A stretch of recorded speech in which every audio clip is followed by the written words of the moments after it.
Welcome to Spill the Milk. I've thought long and hard about this episode, and I've decided to do it. Um, this is probably going to be the most unfiltered you're ever going to see me. And I'm not mad at moms. I'm mad at the advice. So this one's called Unfiltered and Raw. The breastfeeding advice I'm calling bullshit on. Moms aren't failing. The advice is, and I'm getting pissed. So if you don't like cussing, this episode is not for you. If you're going to take this as a personal attack, I'm not attacking you. I'm actually sticking up for you. I'm getting agitated, angry, and mad at the advice moms are given. This episode is not about you as the mom listening to some of this crap advice. It's about the people who should be held responsible for the crap advice they're giving and the marketing strategies employed by pump companies and the ways that we are just making you feel like you're not enough. So, am I pissed? Yes. Am I going to continue to be pissed in this episode? Yes. The reason, again, it's not because of you, sweet mama. It's because we have taken you at your most vulnerable time and given you shitty advice on breastfeeding. So here we go.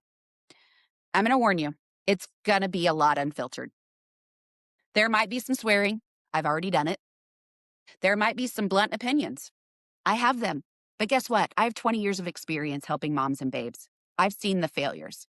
I've seen the tears, and I've been on the other end of a mom bawling and crying because of some bullshit advice she was given that moved her away from her goal instead of towards it. Honestly, 20 years of working with moms and babes, I have the right to be pissed off about some of this stuff. And I'm tired of watching women blame themselves for breastfeeding struggles that were never meant to be their fault, ever. It was never their fault to begin with. So today, calling out the bullshit. And let me be very clear about something before we start. Again, I'm not blaming moms, not even a little bit blaming moms. Moms are doing the absolute best they can with the information they are given. The problem is that a lot of the information they're given is bullshit. So today, we're going to talk about the breastfeeding advice that is still being handed out every single day that sets moms up to feel like they failed when really they were never given a fair shot, ever. I hate this. Like, it pisses me off. We are going to tell you you're failing on day 2 before you've even had a chance to succeed. This is bullshit. Moms aren't the problem. One of the most heartbreaking things I hear from moms is this: I feel like my body failed me. And every time I hear that, my heart sinks inside. It literally sinks. It makes me sick. Because in the majority of situations I see, it's not their body that failed them. It's the damn advice.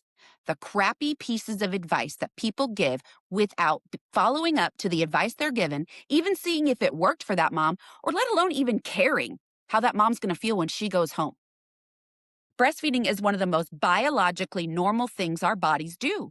Yet somehow we've made it incredibly frickin' complicated. Moms are bombarded with rules, schedules, numbers, timers, apps, pumping expectations, freezer stash expectations, and a million opinions from people who may or may not understand how breastfeeding actually works. And that's what I'm talking about. They don't get how it works. They don't. And when it doesn't go perfectly, a mom assumes she did something wrong. But the truth is, a lot of breastfeeding struggles start because the guidance moms receives in those first few days is outdated, rushed, or completely missing the bigger picture. All right, your baby should nurse for 20 minutes. This is complete and total ridiculousness. Absolutely ridiculous. Here it is. You suck on something for 20 minutes. Do it. You suck on something for 20 minutes. See if you can do it. You can't. You can't frickin' do it. You're going to need breaks. You're going to need time. Now, right? All that energy and I know where your mind went, right? Okay, I know where your mind went. Let's just imagine it's a straw with a thick milkshake. 20 minutes. Suck, swallow, breathe for 20 minutes. Do it. You can't. And neither can a 7-pound baby. Stop it with this shit. Here's what it should look like. Suck, swallow, breathe. Suck, swallow, breathe. Suck, swallow, breathe. Not that for 20 minutes. Are you kidding me? Moms don't know what to expect, but you want to tell him 20 minutes? No, don't. You're not helping them. You're hurting them. Let's start. I mean, it's a classic for me, right? I hear it all the time. 10 and 10, 15 and 15, 15 minutes. Colostrum on day one, super thick. Your baby, tired from birth, they're not going to be able to do that for 15 or 20 minutes. They can't. But guess what? That nurse, she has to chart it. Go ahead and chart it. Don't time it. Stop it. Stop doing this to moms. Oh, God, it's disgusting. Again, you suck on a very thick milkshake for 20 minutes. Straight, without stopping. Your baby needs breaks. They need rest. They were just born. They're tired. They're brand new. They're learning to coordinate. They're learning to get those feeds together. All those things are normal. Stop making them not be normal. How about sit with the mom? How about sit with her? Show her, oh, look, your baby's drinking. Look, your baby's eating. Oh, your baby needs a little break. That was a lot of work. They're going to take a little break. That is what should be happening. Who in the hell came up with that rule? I don't know. But it's old. Very, very archaic. We know better. Babies aren't microwaves. You don't set a timer and expect them to be done. You know what? I've seen babies who a mom thought was nursing for 20 minutes who wasn't nursing at all. The baby was just sitting there because nobody sat with her to look at it. Some babies transfer milk quickly, and I hope that starts to happen. But they have to have practice to do it. And guess what? You're not failing if they don't do it on day 1, day 2, day 3, day 4, day 5. You're not. Some babies take their own sweet time. And some babies need longer feeds because they're still learning how to coordinate, just like I said. When a baby gets pulled off the breast because a clock says they've hit the limit, it can interfere with milk transfer and can absolutely affect your supply. Duh. When a baby gets pulled off the breast too quickly, guess what else? We're not doing milk transfer. Baby's not eating. And then you're like, oh, switch sides. And the baby's like, shit, I just got coordinated. I just got it figured out. Why do I have to stop and go to this other side? Stop. The clock has nothing to do with how much milk your baby gets. It has zero things to do with it. If that battery runs out on that clock, you need to ask that nurse, is that clock accurate? If the battery runs out on a clock, what do I do? Put it back on her. Watching the baby matters more than watching the timer. I'm going to say that every time. And get off those stupid apps. They're not telling you anything either. They're not helping you with milk transfer. They're not telling you if your baby's full. They're just telling you what you just got done doing. I know that was a rough one. That was kind of mean. But I need you to get off the apps. You don't need them. I want you to be able to sit in a dark room with your baby, pitch black, not knowing if it's 6 a.m. or 6 p.m., and all of a sudden, you're like, oh, my baby's hungry. So you feed it. Not because there's a clock that says to, but because your baby says to. And then your baby stops nursing. You're like, oh, they must be full. Not because you looked at a clock, but because you know your baby. We got to get back to that, you guys. We have to. And it starts in the hospital. That's where it starts. I'm losing my breath because I'm getting so pissed already. Feed every 3 hours. Oh, Jesus. No. Feed your baby when they're hungry. Let somebody show you what hunger looks like in a baby. Feed your baby when they're hungry. Again, not by the mother effing clock. Stop doing it. Feed your baby when it's hungry. What does it look like? Here you go. Your baby licking the air and looking around. Maybe starting to put their hands to their mouth. Feed your baby. I don't give a shit what the clock says. It's time to eat. Feed it. Do it. Get it over with and move on. I don't care what a clock says. Who's in charge of their hunger? Not the clock. The baby's in charge of their hunger. Your baby's hungry, you feed it. That's what you do. Not because somebody out there told you your baby needs to eat 8 times in a 24-hour period, and then, without any more guidance, they let you go. No. Because what's going to happen is you're going to do exactly what most moms do. You're going to go, oh, 8 divided by 24 is 3. I need to feed my baby every 3 hours. No. Feed your baby on demand. At least 8, 10, 12, 15, 2,767 times a day, whatever they ask for. Feed your baby on demand. Now, in the early days, before they regain birth weight, it's but by the 3rd hour. All of this can be explained, right? Feed your baby on demand, but by the 3rd hour. On demand means it's been 50 minutes, feed the baby if they're hungry. It's been 2 hours, oop, baby's starting to stir, feed them. And then that but by the 3rd hour falls off once babies regain birth weight, because now you're understanding feeding their baby on demand. Again, no clock needed. None. Your baby is what you need. Whew. It's causing really rigid feeding schedules. And I don't like it. Breastfeeding is not rigid. Newborns don't know what a clock is, I promise you. I do promise you that they go to breast for more than just food, too. They go there for comfort, love, warmth, hugs, security, all those things, everything. Some cluster feed for several hours in the evening. Some babies need to eat every hour. Some want to stay at the breast because they're regulating themselves, growing, building your supply. When we force babies into strict schedules too early, we end up interfering with the exact thing that establishes a healthy milk supply, which is frequent feeding. That person that told you to feed your baby every 3 hours, they have no idea. Guess what? They're going to ruin your supply. Breastfeeding works on supply and demand. The more the baby feeds, the more milk the body produces. When we space feeds too far apart early on, it can actually create the very supply issues people are trying to prevent. And if you got that information from a lactation consultant about every 3 hours, I'd be calling her on the phone and telling her exactly the problems she's created for you. All right, here's another one. And I hear this all the time from people. Your baby's using you as a pacifier.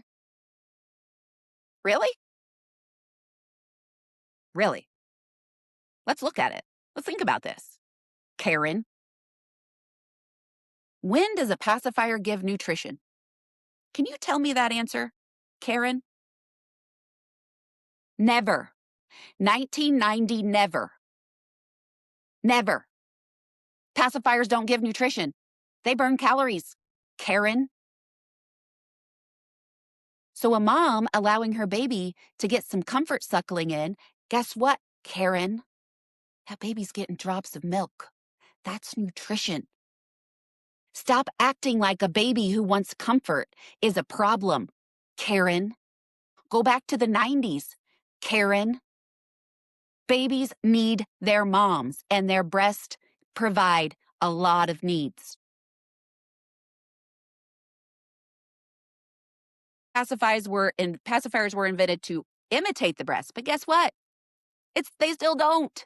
They don't give nutrition.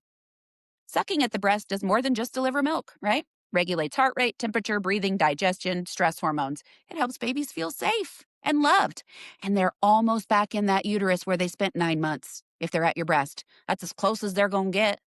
And some babies, it takes them a while to separate from their mamas. It helps organize their nervous system. It helps them feel safe. So when someone tells a mom her baby is just using her as a pacifier, I just want to be like, bullshit.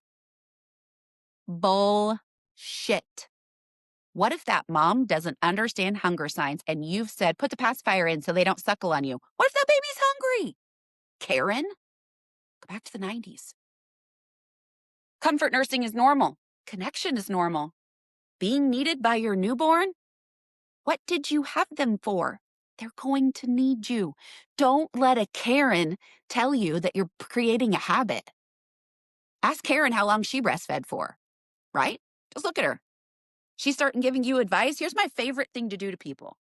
When they start giving you breastfeeding advice, just be like, how long did you breastfeed for? Wait for the response. Some people have never done it. So you just shut them up. If they say, oh, I breastfed for 6 weeks, look at them and say, well, I want to breastfeed for a year. So yeah.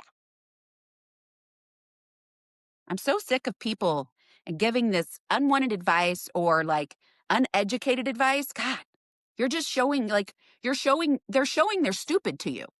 But because you are in a state of anxiety and you're tired, you start believing them.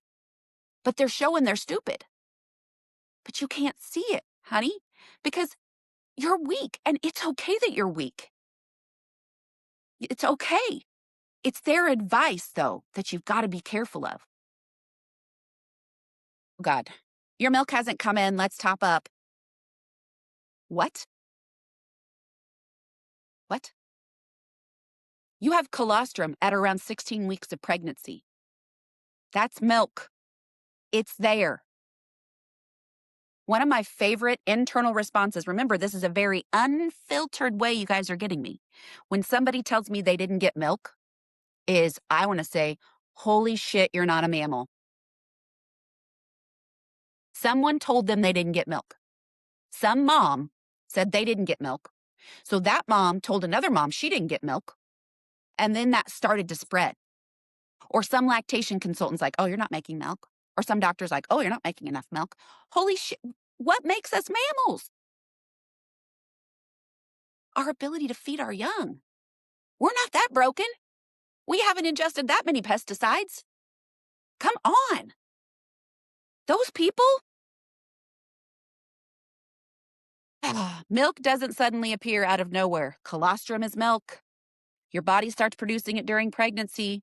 The early drops may look small, but they're incredibly concentrated. And your baby's belly is this big on day 1. They only need drops. Transitional milk doesn't arrive until when estrogen and progesterone leave your body. How does that happen? You push the placenta out or the placenta is extracted. Colostrum is first, transitional milk. And you don't have to do a damn thing to get milk. No matter what those cute little sweetie lactation consultants who are showing you how they're breastfeeding their newborn are doing and telling you they're pumping on day 1 so that they get milk better, they're showing they're stupid too. You get milk no matter what because your placenta's gone. The estrogen and progesterone that were being carried with your placenta that were canceling out your prolactin levels, guess what? They've circulated out. The placenta's gone. It takes about 3 to 5 days for all that progesterone and estrogen to rush out of your body. That's why you're moody. That's why you get hot flashes. That's why all those things happen. You don't have to do a dang thing. You're just going to get milk. Formula feeding moms from day 1, they get milk. They'll tell you they do. Okay? Don't let somebody tell you that you have to do something to get your milk. You have to do stuff to keep your milk, supply and demand, removal frequently, right? But to get your milk, you've already done it. You had a baby and you had a placenta. People who tell you that differently, who tell you to do extra, they're just dumb. I don't know how else to say it. They just don't know about breastfeeding. And this isn't your fault. They're telling you this with confidence. You need to do this. They're getting on social media and telling you need to do it. I call bullshit. Go ask your formula feeding friend if she got milk. She never put her breast in her baby's mouth. Ask her if she got milk. Do it. I dare you. Milk production transitions naturally in those first few days. It doesn't require panic. It requires support. All right. I do a majority of my lactation consultations on this one thing, the triple feeding trap, the crap trap, the bullshit lies you're being told about triple feeding. I know how prolactin works. Nana boo-boo. Some people don't. For those of you who don't know what triple feeding is, you feed your baby at your breast. You immediately pump after. You take the milk that you pumped out of your breast, put it into a container to put it back into your baby's belly with a bottle and sometimes putting some formula in there. All in one sitting. That's triple feeding. And then you repeat it. You gloriously repeat it. And you start to spiral because somebody gave you some bullshit reason behind it. We need to increase your supply. It's not going to increase your supply. That is not how prolactin works. This pisses me off. This pisses me off. You're just removing residual milk that your baby didn't take, putting it into containers to put it back into your baby. Well, your baby's not transferring. You need to triple feed. Well, if my baby's not transferring, let's get to that issue. Do I have a latch issue? Why am I triple feeding? Can't we just fix the latch? That's the bullshit you're being told. The bullshit. And the biggest piece of bullshit you're being told is you have to do this on day 3 because your supply's low.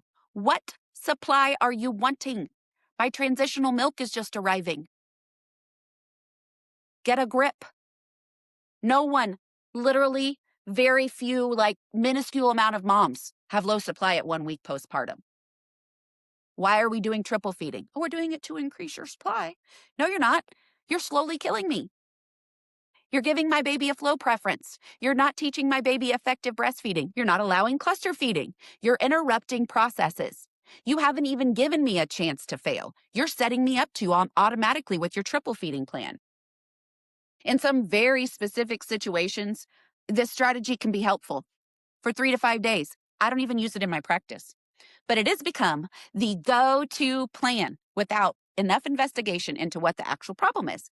Shit, there's moms out there triple feeding that didn't even know that that's what they were doing. They just thought it was what they were supposed to be doing because they're seeing it on social media. That's bullshit. But those people are being told from professionals. Again, not a mom's fault. You don't know what you don't know. It's our job to teach you. The reality is triple feeding is exhausting, and it's what makes moms get away from their goal instead of moving them towards their goal. It can make you feel very trapped, and it's a never-ending cycle. It's a never-ending cycle for some moms. Before a plan like that is even suggested, have the bigger questions been asked? Effective latch, transfer of milk, baby feeding frequently enough. That's the biggest one for lack of weight gain. We're just not feeding the baby on demand frequently enough. Without answering those questions, triple feeding can become a Band-Aid, and it's not even a Band-Aid. It is a bomb. It is a bomb. It's horrible. I do virtual events on triple feeding. I talk about triple feeding a ton. You know why? Because I have the moms crying on the other end. I'm the one that's dealing with the triple feeding trap, the chaos, the bullcrap behind it. And it pisses me off because this mom should have never been triple feeding, and she's almost broken. And I have to put her back together when someone should have never broke her in the first place. Again, not mom's fault. Who am I mad at? Remember who I'm mad at. It's not at you. Unless you're listening to this as a professional, then I'm very pissed at you. Why so many moms think they have low supply? Low milk supply gets blamed for a lot of breastfeeding struggles. Did you know that just because your baby isn't gaining enough weight, it's not always because you have low milk supply. It's just because of feeding frequency. Latch issues has nothing to do with supply. True primary low supply is actually very uncommon. Very, very, very uncommon. True supply issues are usually messed up by a professional. There's usually a professional who messes up supply issues, right? Let's just say a baby's not gaining weight. And instead of investigating feeding frequency, they tell a mom, go pump. Without instruction, without sizing flanges, without doing anything. Just go pump. They don't give her a pumping schedule. They don't talk to her about removals. When all they had to do from the very beginning was just tell that mom, hey, you're just not feeding your baby enough. Can I show you what hunger signs and feeding cues are? Jesus, that takes 2 minutes. The plan that you're mapping out for her, maybe she doesn't even have low supply. Check it, dude. Check it. What I often see instead of are situations where supply was affected by things like poor latch, infrequent feeds, schedule pressure, right? I'm pressuring you, lack of support, confusing and conflicting guidance. These are not mom's fault. They're not. The immediate focus shouldn't be on, oh, your supply is low. We should look at the root cause. And there are so many professionals who don't because they don't care. And that hurts a mom. And none of this, sweet mama, is your fault. But I'm just so sick of all the bullshit being spread out there. Listen, I've been doing this for a long ass time. I know what works and what doesn't. I do. I promise you. I know that you are being failed. I know it. I see it. I witness it. If you take away one thing from this episode, please let it be this. You are not broken. Most moms are trying incredibly hard to do the right thing for their babies.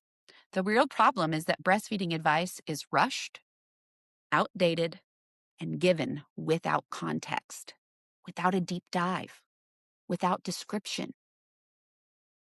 And when things get hard, moms carry the blame for systems that never truly supported them. And that's why I'm here. Let me get in your corner and let me fight for you like I'm fighting for you right now. You deserve better information. You deserve better support. And you deserve someone who is willing to say the quiet part out loud, which is what I'm doing right now. And I'm calling bullshit on a lot of things you guys are being taught. Even if it means calling out some bullshit. I love calling out bullshit. Okay? Here's what I want you to know. I am never blaming you. You don't know what you don't know. And you only know what you've been told and what you've entrusted from a, quote, professional. I had to make this video. And I even put this here because I hate these things. I hate them. I hate boppies. Because guess what? We're not teaching you how to hold your baby. We're teaching you how to have a pillow hold your baby. And I wanted to leave this on my lap. If somebody gets equipment out for you to feed your baby and you want to breastfeed,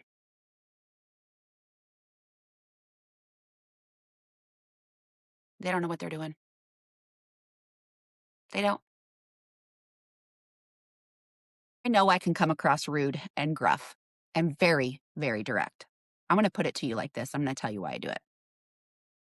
So my kids are older, and I've had instances in my life where they've been picked on at school, right? You want to make a mom mad? You pick on her child. Pick on her child. That's what's pissed me off right now. I feel like you guys are maybe not my children, maybe my nieces or my kids, right? I guess. People are picking on you. And I'm getting pissed because I have stacks of bad information. I have stacks of consults, paperwork, quotes of things lactation consultants have told moms. And I could go on forever. But it's not just lactation consultants. It's people on social media who have no business making their personal experience one that needs to be duplicated. I am fighting the fight for all of you. Breastfeeding is a biologically normal thing. That doesn't mean it's going to not be hard. We can't fix the process of learning to breastfeed. We can support you through it, but we can't hurry you through it. And if we keep intervening and targeting you with you need this product, you need that nipple shield, you need this silverette, you need this Lancino. Can you notice the three things I really don't like? This lanolin, I hate lanolin. That doesn't fix a bad latch, Jesus. Silverettes doesn't fix a bad latch. Can it soothe? Yeah. Can it also invite yeast? Yes. Nipple shields, they're given out like candy. Like candy. Without a follow-up visit to make sure there's ample transfer. There's just so many shitty things that are happening to you, and you deserve better. So this was me, Unfiltered. These are all the things I don't usually say in my TikTok, social media videos because I don't want people attacking me. But goddamn, I'm fighting for you. Please let me do it. Please. If you've enjoyed this episode, please leave me a comment because it was something I needed to do for a really long time, and it's been very cathartic. Very cathartic. But if you took a message from me that I felt like you were doing something that made you feel like you were doing something wrong, God, that's not what I intended. I'm fighting for you, and this is how I fight. Have a good day. Until the next time.